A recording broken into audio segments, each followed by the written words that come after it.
We're back with Book of Experts TV today, and I have a special treat for you. Today, we're going to talk about how can you actually monetize your recruiting process.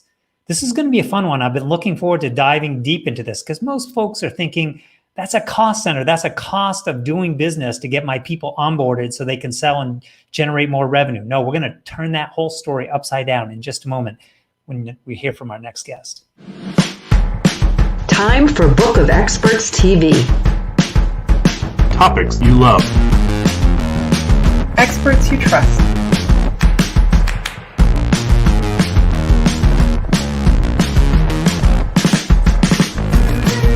Friction-free referrals. Tried, tested, Trusted. This is Book of Experts, brought to you by SalesMAP.me. Welcome back to Book of Experts TV. Caitlin Doemner, you've been on with our panel discussions, but this is the first chance we've had to do a one-to-one discussion. So welcome. Thank you. I was like rocking out to that music. I love it. Yes, if you're part of the audience and you're thinking, wait a minute, did I just hear Caitlin's voice in the intro? Well, that's right. We're actually doing a special episode of Book of Experts TV. You know, we're all the time profiling experts in our community. Today, we're actually going to talk about SalesMAP, which is, of course, the sponsor of Book of Experts TV. That's why we're here. The SalesMAP pays the bills so that we can do this and we can share the good word about all the experts in our community. Mm-hmm. But today, Caitlin, I'm going to pick your brain because we saw a pretty exciting case study that we're going to be talking about that you have built. I say you, it's the SalesMAP team, but I know you spearheaded this, putting a process in place built off years of experience. I want to dig more into this because I'll be honest, we've had a ton of questions. How can you turn recruiting your sales team into a revenue generator? Mm-hmm.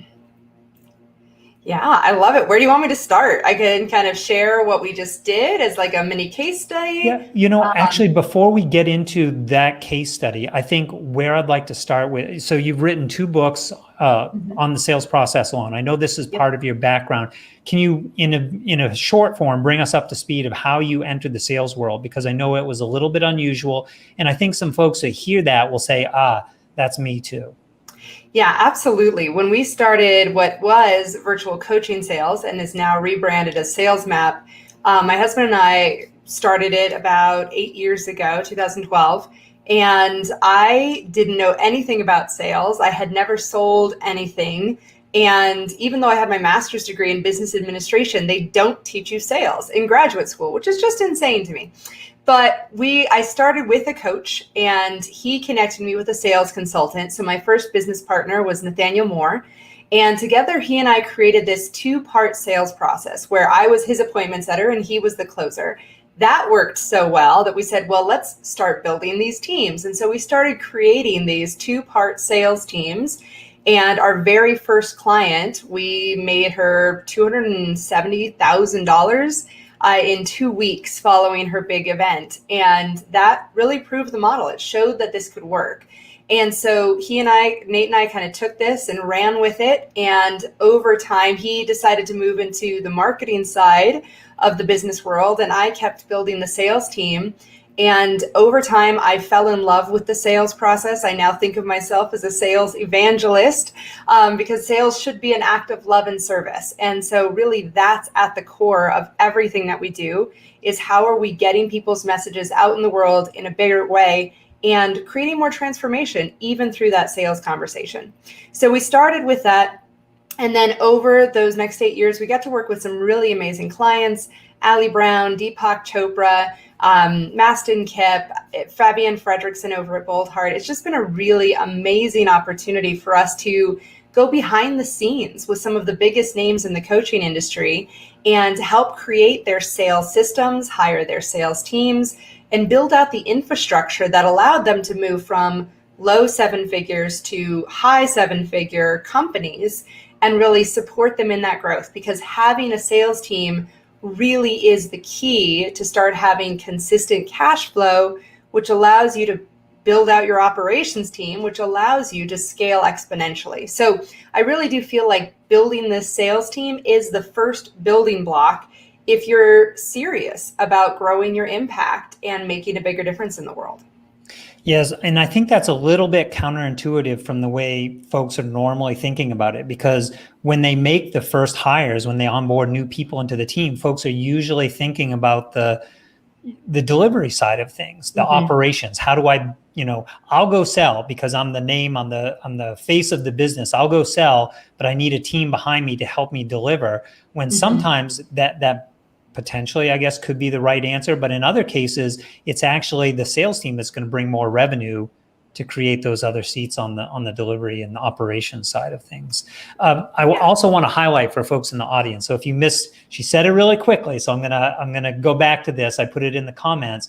I believe this is an acronym that I've heard you share before: sales as an act of love and service.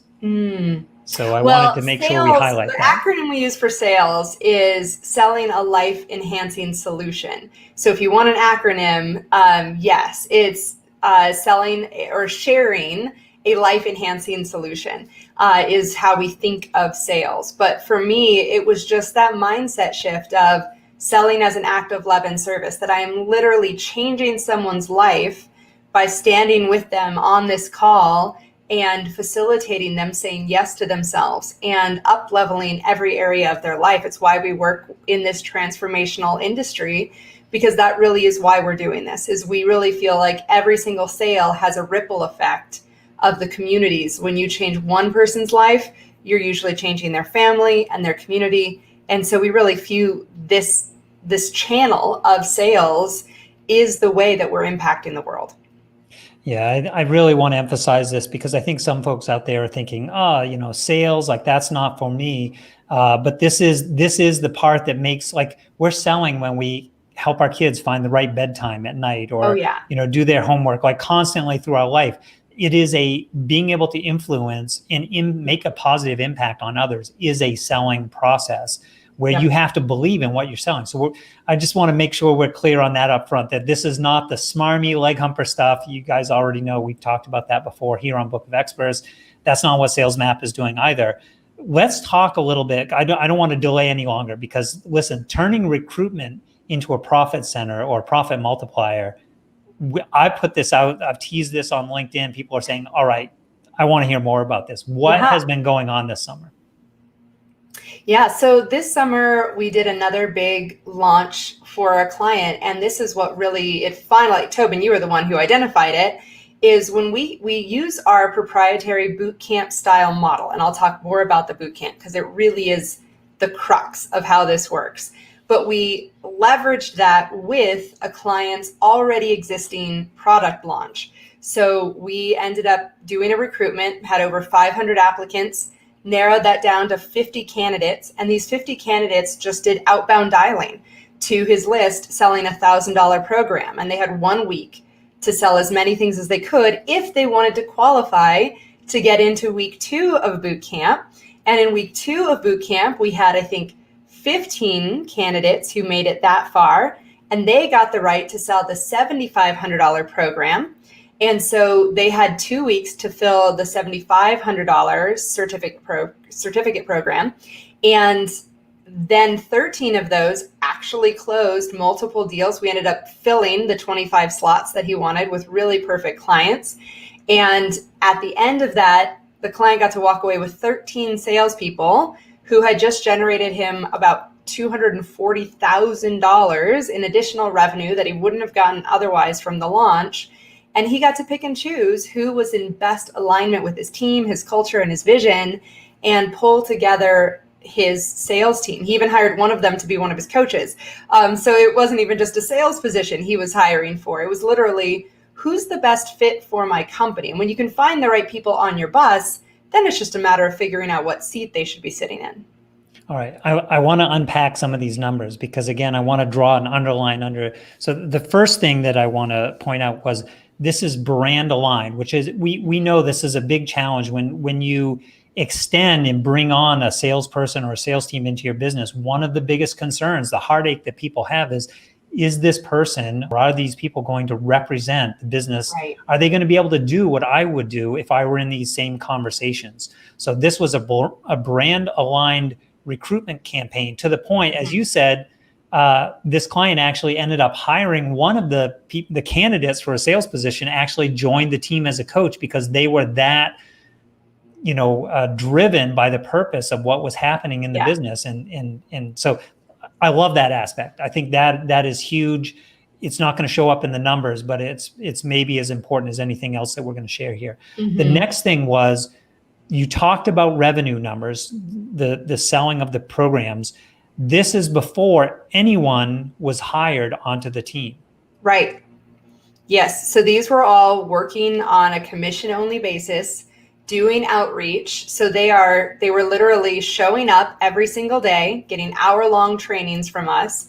So mastering the experience, training themselves, and proving who was motivated. So a lot of times people will be sold by their salesperson and they're thinking, this guy's amazing. He's going to change the entire course of my trajectory for my business. And I've had clients who have paid out $30,000 to $60,000 because the salesperson sold them, but the salesperson couldn't sell anything else.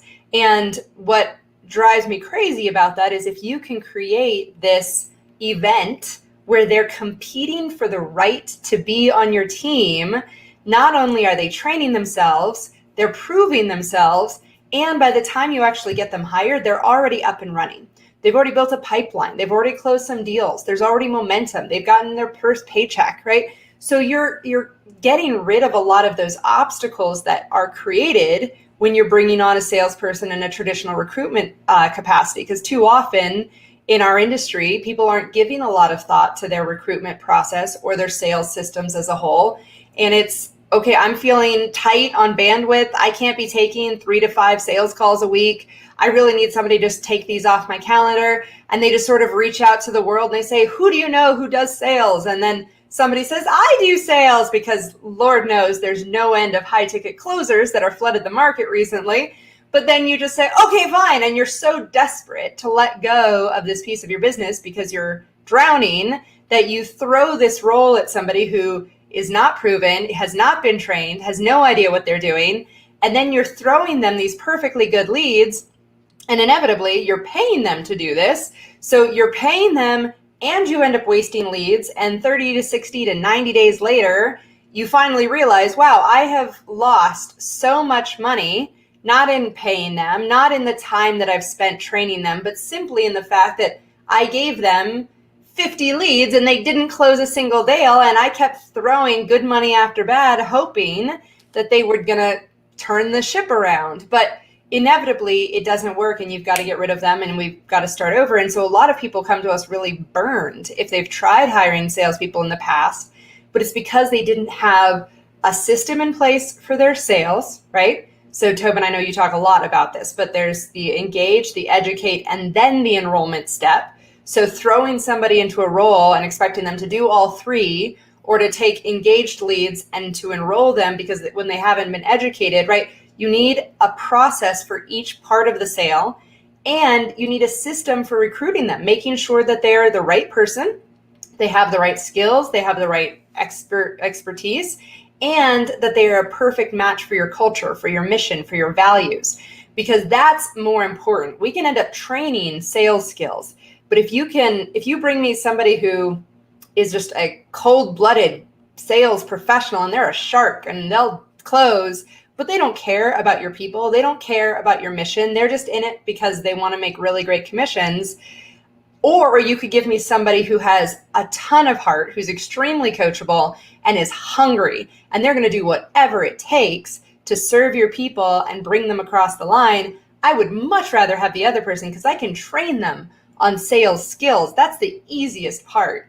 But I can't train heart. So you have to start with heart. And then it's just making sure that they're in alignment with all the other pieces that you're looking for.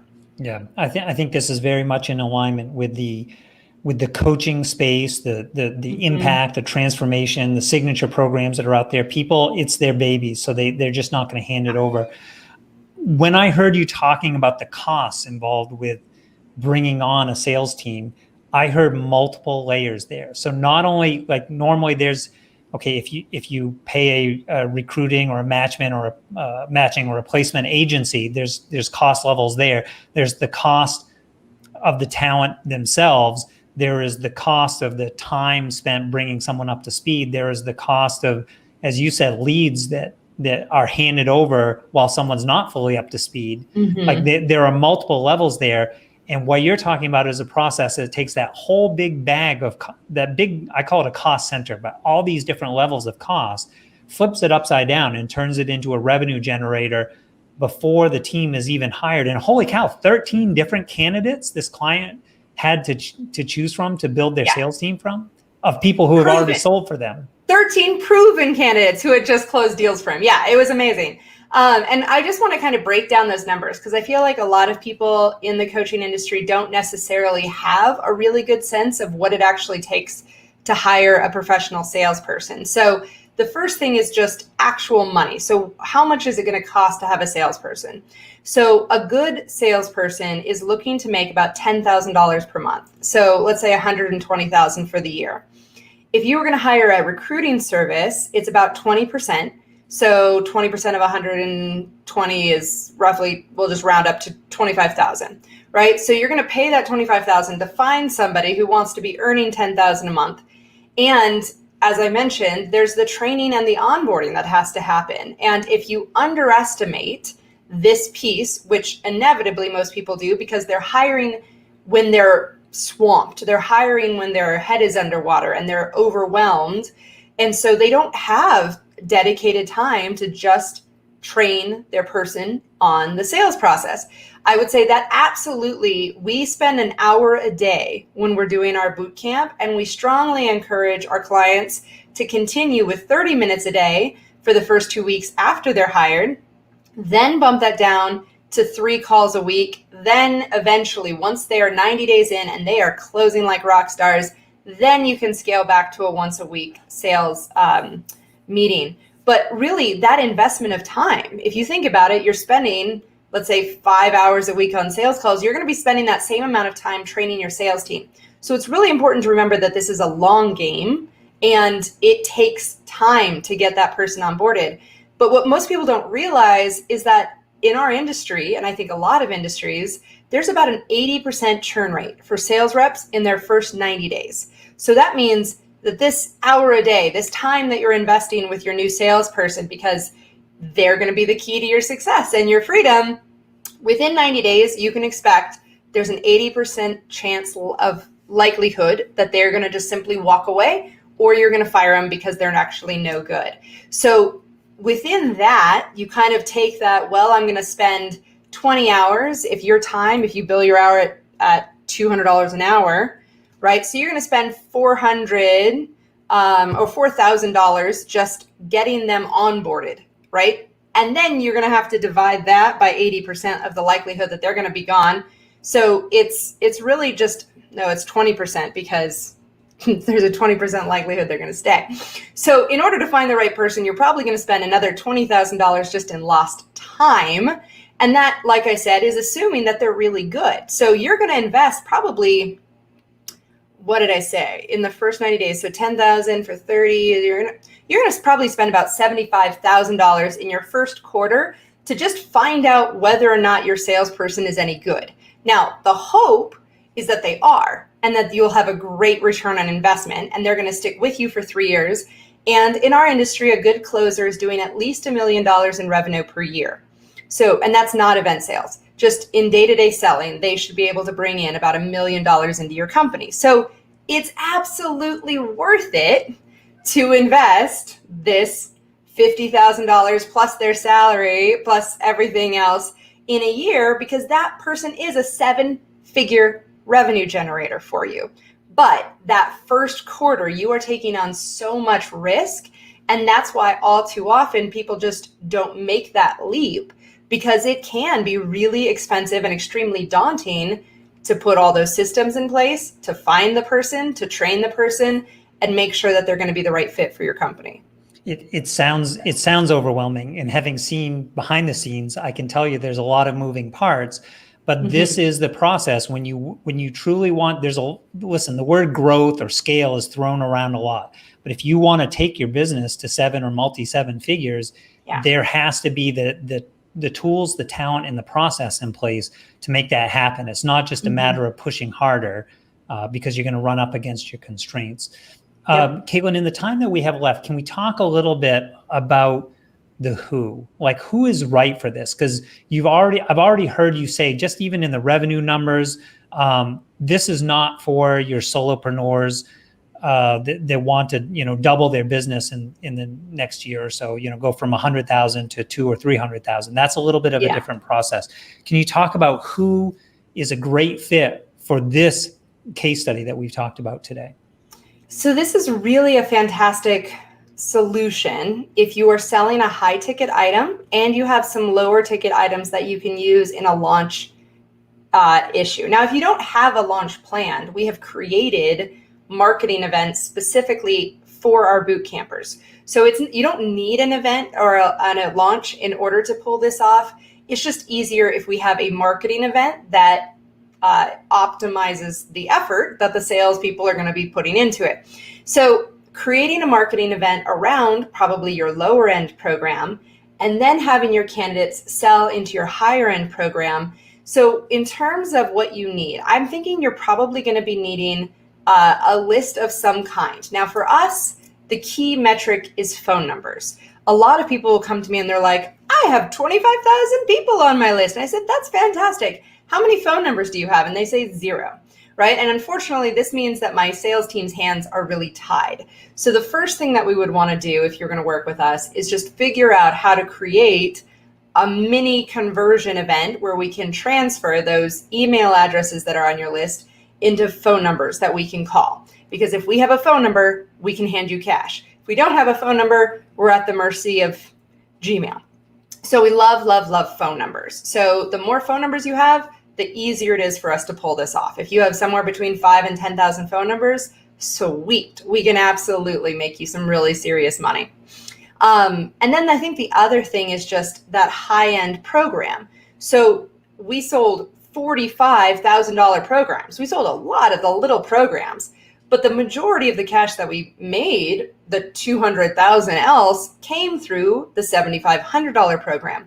So it's really important to remember that we can sell fewer of the bigger programs and we can actually generate a lot more money. So making sure that you have a core offer that's high enough price, so somewhere between $5,000 and $25,000, but you have an almost unlimited capacity. In this case, there was a limit on how many we could take for that launch. That actually ended up being a fantastic scarcity bonus, a legit scarcity bonus.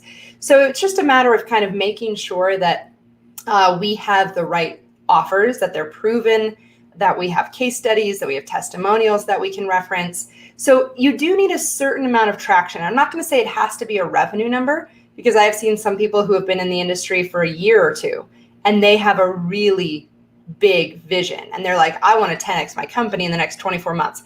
Fantastic. It's just a matter of working out the logistics to make sure that you have the lead flow that can handle a closer. So for every single closer, remember I said they're worth about $1 million to your organization, each one of them needs at least 20 hot leads a week. So if you don't have a funnel and you're like, well, I'm going to have a launch, but I have no way to keep my salesperson fed, we would probably want to discuss how to turn those launch assets into an evergreen marketing funnel so that you can generate leads for them on an ongoing basis, because they're working for the right to have a permanent seat at your table. So we really want to support the launch and make sure it's a fantastic experience. And the big carrot at the end of the road is, and you'll get to have a $120,000 paycheck or job at the end of this. And so it's really just creating the right pieces. So that's what we do, is we'll strategically look and map out your entire sales process, figure out where a salesperson can add the most value, and then give you a rough timeline of what you need to do in order to get salesperson ready. So again, I'm going to break this down because we've got multiple pieces. I want to make sure people get this. It is a revenue multiplier. It is, we've got an event, a conversion event in the mix that's actually helping to facilitate the process, and ultimately a transition to bringing on an asset, the sales team, and an evergreen business model that you can put in place so that you're not dependent on that launch model. So there's sort of a shift that takes place as this team is coming on, but you're able to multiply the results that you would have got from your launch anyways. I love this. Caitlin, you're going to like this too. So Joe Girard, and here's a guy who knows a little bit about sales and sales process himself. He says, this is great stuff, guys. Joe, I appreciate you jumping in. If you're catching us right now, we're about to wrap up. So if you're quick, you can get a question in there. We'll try to work that in. If you're not quick enough with your questions, the one thing I would ask you to do is, if you like what we're talking about today, if you like Book of Experts TV and any of the guests in episodes and the expert panels that we share here, the best thing that you can do to get on the radar of these people that you want to connect with is to follow up. You can follow up in the comments. You can ask your questions even after the live part of this show is done. Go rate, go leave a review, leave a recommendation, connect with someone on LinkedIn. It is the single best thing you can do to start to build these connections with the experts that we see in the community at Book of Experts. That's how you show up in their world. You tell people what they like. You show that appreciation. And of course, we love the rates and reviews as well. That helps us out very much as well. So, Caitlin, last thoughts before we wrap up here. You've shared with the WHO. These are pretty impressive numbers. You've already given us some of the names of folks that you've worked with, the Chopra Center, Ali Brown, Fabienne Fredrickson, for example. These numbers of turning a cost center into a profit center. What else do we need to know as we start to wrap up here today?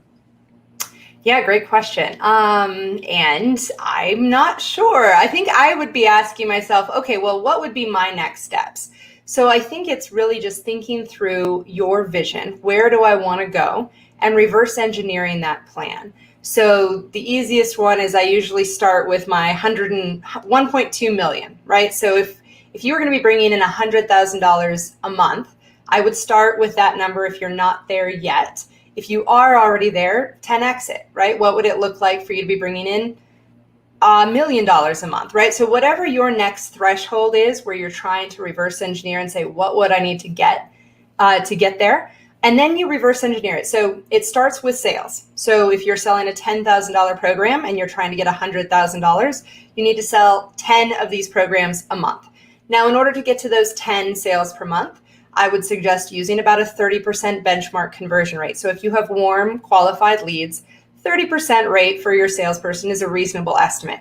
If you're converting higher than that, you're probably undercharging. If you're doing less than that, we probably need to do better marketing to make sure that there's more qualification that's happening. But mentally, between that 30 and 40% is a really good goal that I have for my sales team members.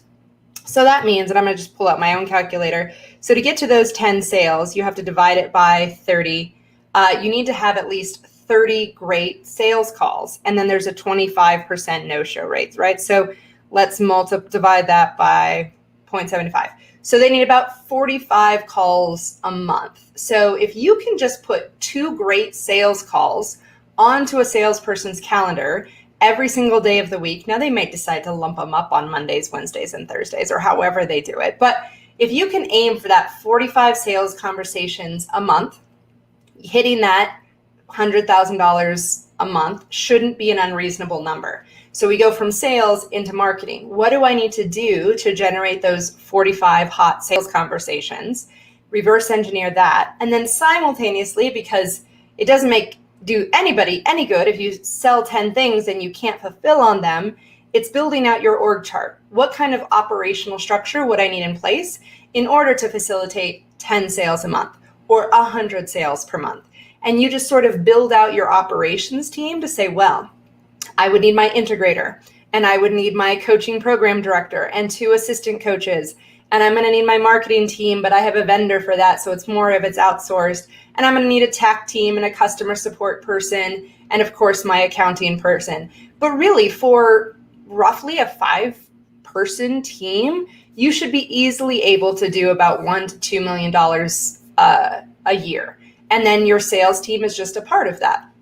And so if you're in that $1 to $2 million range, you probably need 1, maybe 2 salespeople. And you can get, so for kind of as a rule of thumb, I tend to say, if you want to be at $1 million, you need 1 salesperson. If you want to be at 10 million, you're going to need 10 salespeople. So just kind of keeping that number in mind to figure out what is it going to take for you to consistently reach those numbers, you can then plan accordingly. and make your game plan of what is it going to take. Just break all those numbers down into what do I need to do on a daily basis to get me there. So I love this because you've given us folks, you basically got a bonus coaching session here on the end of the call. Caitlin has actually walked us through, and you know what? Joe's geeking out at home as well. He said, yes, I love the focus on the numbers, reverse engineering the process. How do we actually get there? So it's not just a hope and a prayer that you want to reach this new level, but you actually have a process and a plan. Caitlin, I appreciate your time. This is awesome. You know, we're really excited at SalesMAP. Obviously, this is a Book of Experts TV, so, you know, sponsored by SalesMAP. That's why we're talking about it today. But I appreciate you coming on because, heck, we're going to be doing more of these. And if you're out there, if you are doing launches for your products and you sort of fit that range of what Caitlin talked about, we'd love to come talk with you and actually help you plan out, because we're going to be taking several of these on in the next few months, getting ready for their launches. So appreciate all that you brought, the way you showed up and the energy that you brought today, Caitlin. Thanks, everyone. This is catch us on your next episode of Book of Experts TV. Bye, guys.